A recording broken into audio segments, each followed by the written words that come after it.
Mag-start tutorial tayo ng Blue by Yungkai. Madali lang po yung chords niya at kayang-kaya ng mga beginner.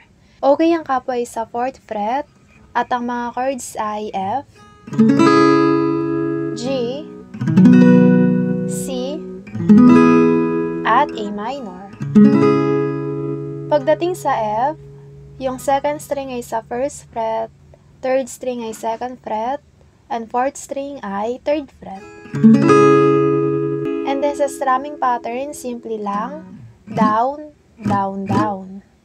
Try natin sa F, down, down, down, and then lipat na agad sa G, down, down, down, down, down, down.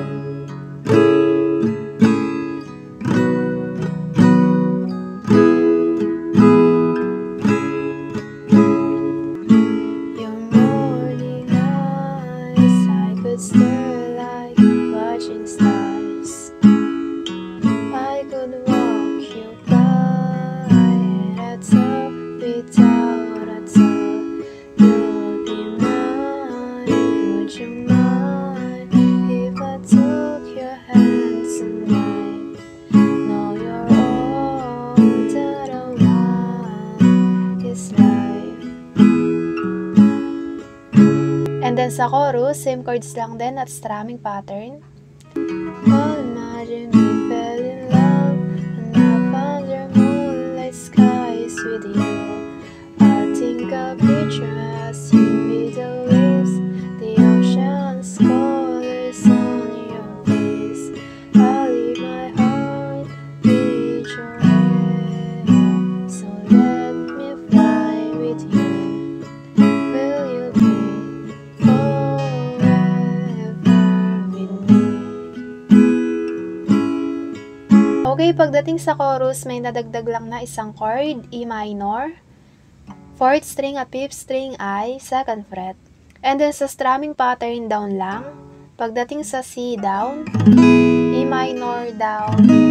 And then A minor, balik na ulit sa unang strumming pattern. Down, down, down. Down, down, down, down, down. And then pagkatapos niyan, instrumental, and then balik na ulit sa verse. My love will always stay by you.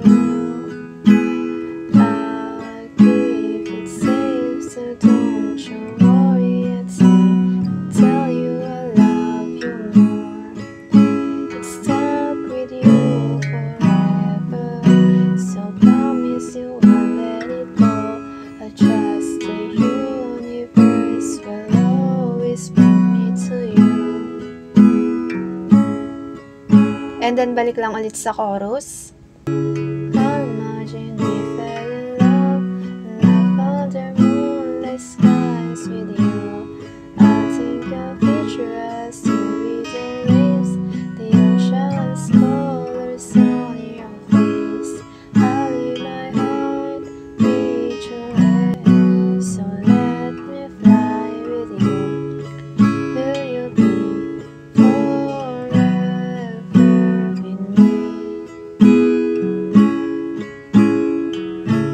At dito na po nagtatapos ang ating tutorial. Sana po ay may natutunan kayo. At kung may request po kayo, i-comment nyo lang yan. Try natin gawa ng easy tutorial.